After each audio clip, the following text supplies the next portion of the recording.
앞으로 앉아 인사 한번 나누실까요? 삼선 국회의원이시고 국회 산업통상자원위원장이십니다. 김동철 국회의원님 함께하고 있습니다.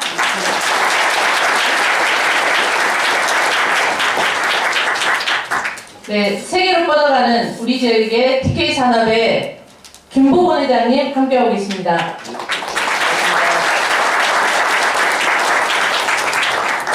네, 중소기업의 새로운 역사를 쓰고 계시죠. 무진기업의 조성은 회장님 함께하고 있습니다.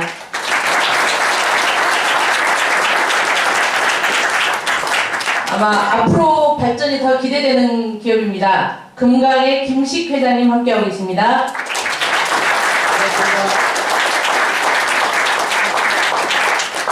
네, 새로운 광통신의 역사를 쓰고 있습니다. 오이솔루션의 추한구 대표이사님 함께하고 있습니다. 제가 기업 대표님들의 전함을 다 외우지 못해서 살짝 흥미했습니다. 여러분 안녕하십니까. 아마 오늘 여기 오시면서 아주 큰 기대와 희망을 갖고 오셨을 텐데 혹시 또 이거 실망 끼쳐드리는 제가 걱정도 지금 갖고 있습니다. 제가 그냥 여러분께 그냥 일방적으로 뭔가를 이렇게 말씀을 드리는 것보다는 오늘 여러분들 이야기를 많이 듣고 싶습니다. 또 아마 여러분들 가장 큰 고민 그러면은 취업이실 텐데요. 단순히 취업만이 아니라 그 취업을 할 수 있는 기업을 창업하는 것도 한번 생각해 보시면서 우리 지역에 정말 아주 훌륭한 기업인 네 분도 함께 오셨는데 이분들 이야기도 같이 들으시면서 여러분들의 고민도 나누는 그런 자리가 됐으면 좋겠습니다. 저는 그런 의미에서 제가 많은 말씀을 드리는 것보다 여러분들이 정치에 대해서 어떤 생각을 갖고 있는지를 몰라서 제가 잠깐 정치의 어떤 기본이라고 할까요? 그 정도 한 10분 정도, 10분에서 15분 정도 여러분에게 말씀을 드리면서 여러분들의 어떤 그 도전적인 어떤 질문 같은 것도 기대하면서 잠깐 좀 말씀을 드리겠습니다. 저는 특히 젊은 사람들한테 이런 질문을 많이 받습니다. 아이고, 저는 정치 관심 없어요. 제 할 일도 바쁩니다. 공부도 바쁘고, 제 하고 있는 일, 여러 가지 뭐 슈퍼하면 슈퍼 일, 이런 일에 바빠서 정치에는 관심도 없고, 이렇게 지냅니다. 그런 이야기들을 가끔 들을 때가 있습니다. 여기 계신 우리 학생 여러분들께서는 그런 분들 안 계시겠죠? 그러면 정치는 그렇게 아무 나하고는 관계가 없는 건가? 결코 그렇지 않다는 거죠. 좋은 정치인을 만나서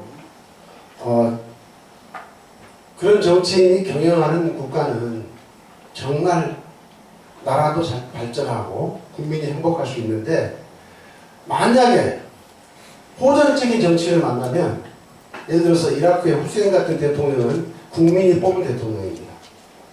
후세인 대통령 뽑아가지고 그때부터 이라크의 비극이 시작됐고 결국 후세인도 결국은 저 세상으로 갔죠. 이라크는 지금도 유전 대국이지만 지금도 매일매일 평균적으로 몇십 명씩이 사망을 하고 있습니다. 또 만약 아르헨티나 같은 그런 나라가 된다면 아르헨티나는 20세기 전반기 그러니까 1900년대 초부터 1950년대까지는 세계 5위권의 경제 대국이었습니다.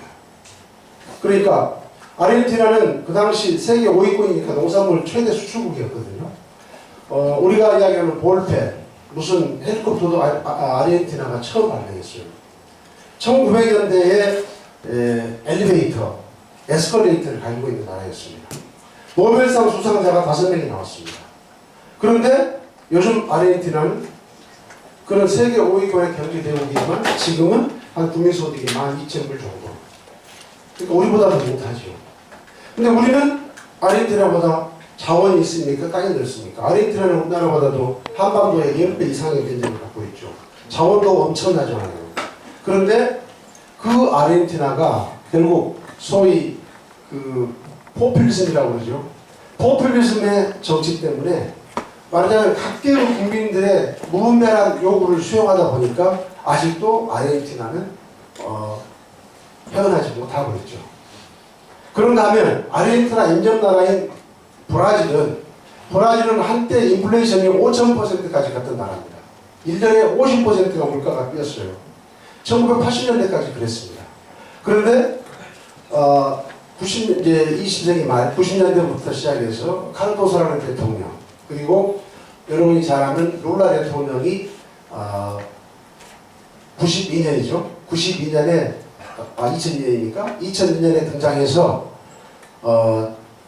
아주 브라질이라는 나라를 아주 확 바꿨습니다. 룰라 대통령은 노동자당 출신입니다.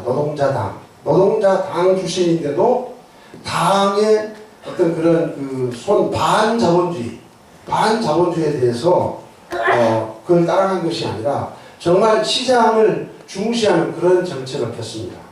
그래서 결과적으로 결과만 말씀을 드리면 룰라 대통령 때 중산층이 과반이 넘었습니다. 그리고 빈곤층이 10% 이상 줄었습니다. 그런데 이런 걸 하기 위해서 그냥 바로 인접한 아르헨티나처럼 그런 포퓰리즘의 어떤 그런 것에 굴복했다라면 오늘날의 브라질이 그렇게 안 됐겠죠. 근데 뭐 구체적인 브라질의 정책들을 다 설명하자면은 한이 없고요. 아무튼 브라질은 교육을 중시하고 교육과 빈곤을 해결하는 것을 같이 연결해서 한편으로는 기업하기 좋은 나라를 만들어서 일자리를 만들고, 그리고 그 일자리를 채워줄 일하는 사람은 교육을 통해서 만들었습니다. 그래서 오늘날 지금 브라질이 이렇게 된 거거든요. 그래서 정치는 나와 무관한 것이 아니라 정치가 나와 정말 밀접한 관계에 있다. 예를 들면 우리 김대중 대통령, 그러니까 국민의 정부 때부터 우리나라를 한번 예를 들어보면은 김대중 대통령 때 가장 큰 업체는 저는 경제개혁이라고 생각하고 있습니다. 김대중 대통령 때 정권이 출범하자마자 IMF 외환위기가 있었죠.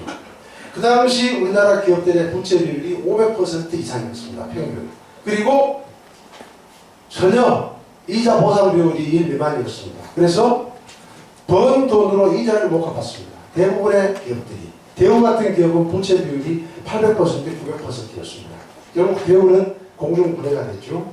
그래서 이 잘못된 경제 구조를 바꾸기 위해서 김대중 대통령이 제일 먼저 했던 게 경제개혁입니다. 그래서 여러 가지를 했지만 아무튼 부채 비율이 요즘 우리나라 부채 비율은 평균 100에서 120% 정도 되고 있고요. 그 다음에 기업 내부의 어떤 그 감독 체계를 갖추기 위해서 여러 가지 사회이사제도 또는 외부 회계법인제도 같은 것을 많이 도입을 해서 요즘 우리나라 기업들은 그때에 비하면 상당히 깨끗해지고 경쟁력이 생겼다고 볼 수 있습니다. 김대중 대통령을 이어받아서 노무현 대통령 참여정부 때는 물론 계속해서 같은 연장선상에 있었지만 노무현 대통령과 김대중 대통령을 이은 노무현 대통령의 최대 지적이라고 하면 정경유착 건전입니다. 요즘에는 정치라는 말 자체가 없어졌어요. 정치와 경제계가 유착을 해서 경제계는 정치권에다가 천문학적인 정치 자금을 주고, 그리고 정치권은 그런 경제계에다가 특혜와 이권을 주는 것을 정경유착이라고 합니다. 그 금액이 박정희, 전두환, 노태우 때 보통 5천억에서 몇 조까지 이뤘습니다. 그러니까 그런 체제에서, 정경유착 체제에서 대한민국 기업이 경쟁력을 가질 수 있겠습니까? 정말 열심히 도덕적으로 깨끗하게 하려고 하는 그런 기업들이 말하자면 천문학적인 정치자금을 준 기업들을 이길 수가 없어요. 특혜 받을 수 없잖아요. 정당한 경쟁할 수 없잖아요. 그래서 열심히 도덕적으로 깨끗하게 하는 그런 기업들은 성장하지 못하고 정치권에다가, 소위 이제 정부 여당이 되겠죠. 정치권에다가 천문학적인 정치자금을 주는 기업들이 고속도로 공사도 하고 발전소 공사도 하고 그렇게 해서 그런 기업들이 컸어요. 근데 그런 기업들이 세계적인 경쟁력을 갖고 있을 수 있겠습니까? 그래서 2000년대 초까지 대한민국에는 세계적인 기업이 없었습니다. 삼성, 현대 다 세계적인 기업들이 아니었어요. 그래 김대중 대통령이 98년도, 99년대 우리나라 재벌 회장들을 전부 청와대로 불렀습니다. 불러가지고 김대중 대통령이 무슨 말을 했냐면, 그때 그 기업인들은요, 정권이 50년 만에 정권이 바뀌어가지고 전부 겁에 질려 있었어요. 불안감에 사로잡혀 있었어요. 우리들은 어떻게 하나? 과거 정부들하고 그냥 우리가 너무 유착해 있었는데, 근데 그 김대중 대통령이 그때 그 기업인들을 불러가지고 걱정하지 마라. 여러분들은 과거 정권 때처럼 안 해도 된다. 여러분들이 하기는 이제는 그런 과거와 같은 그런 정경유착 그런 과정 다 근절하고 세계 시장을 무대로 경쟁해서 세계적인 기업이 되라. 이렇게 당부를 했어요. 이 말은 김대중 자서전에 나오는 말입니다. 한번 돌아가서 보십시오. 김대중 대통령이 아예 공개적으로 그런 말을 했어요. 그리고 정치자금 받지 않았습니다. 노무현 대통령 때는 훨씬 그걸 철저하게 했어요. 그래서 노무현 대통령이 자기 팔을 잘랐잖아요. 소위 대선자금 비리 알고 계십니까? 2003년, 4년에 있었던 그때 안대희 대법관이 컸던 겁니다. 물론 지난번에 국무총리 나왔다가 아주 도덕적으로 크게 문제가 돼가지고 중간에 사퇴를 했습니다만 그 당시 안대희 중수부장이 중심이 돼서 여야의 대선 자금을 다 수사를 해서 노무현 대통령의 최측근인 안희정 같은 사람들도 다 감옥 보내고 수많은 사람들이 감옥에 갔어요. 그리고 그때 이후로 우리 정치권과 경제계 간에 유착이 끊어졌습니다. 적어도 공식적으로 법적으로 다 끊어졌어요. 물론 개인적인 정치인이 어떤 개별적인 기업한테 무슨 자금을 받을지는 모르겠지만 정당 차원에서 대선 후보 차원에서 기업들로부터 받는 그런 천문학적인 어떤 정치자금을 주고받는 과정이 그때 다 깨졌습니다. 그래서 우리 기업들이 이제는 국내 정권의 눈치를 보지 않고 세계적인 기업들이 될 수가 있었던 거예요. 그래서 지금 우리나라에 이제 뭐 삼성도 현대차도 물론 여러 가지로 조선이나 철강이나 이런 건 어렵지만 지금 이제 세계적인 경기즘이 지금은 어렵지만 한때 그런 것들이 전부 세계 시장을 제패할 수 있었던 것들이 바로 민주정부 10년의 성과라고 저는 그렇게 생각을 합니다. 그런데 그것들이 지금 MB정부 5년 그리고 박근혜 정부 들어와서 많이 지금 좀 손상을 많이 입었다고 저는 그렇게 보고 있습니다. 아무튼 제가 뭐 여기서 이제 저는 하지만 꺼내는 거니까요. 좋은 정치인이 좋은 정치를 펼칩니다. 그래서 그렇기 때문에 절대 나와 정치는 무관한 것이 아니다. 밀접한 관계가 있다. 좋은 정치인은 누가 선출하느냐? 깨어있는 국민들이 깨어있는 정치인을 선출하겠죠. 그러니까 정치에 무관심하면 절대 깨어있는 정치인이 나올 수가 없습니다. 그래서 이런 말이 있죠. 한 나라의 정치의식 수준은 그 나라 국민의 국민의식 수준과 일치한다는 말은 거기서 나오는 말입니다. 그래서 여러분들 여러 가지로 참 뭐 힘들고 어렵더라도 이 나라를 좌지우지하는 것은 정치입니다. 정치가 법과 제도를 만들고 나쁜 정치인들은 결국 이 나라를 부패하고 오염시키지만 깨어있는 정치인은 결국 항상 대한민국을 더 낮게 기업하기 좋게 그리고 말하자면 또 이 소위 기초생활수급자라든가 뭐 차상위계층이라든가 이런 복지도 개선하면서 전체적으로 모두가 더불어 잘 사는 그런 세상을 만드는 데 있어서 정말 깨어있는 정치인이 필요하고 깨어있는 정치인은 깨어있는 국민이 만든다. 이런 그런 모두 반응으로 제 말씀을 마치도록 하겠습니다. 고맙습니다.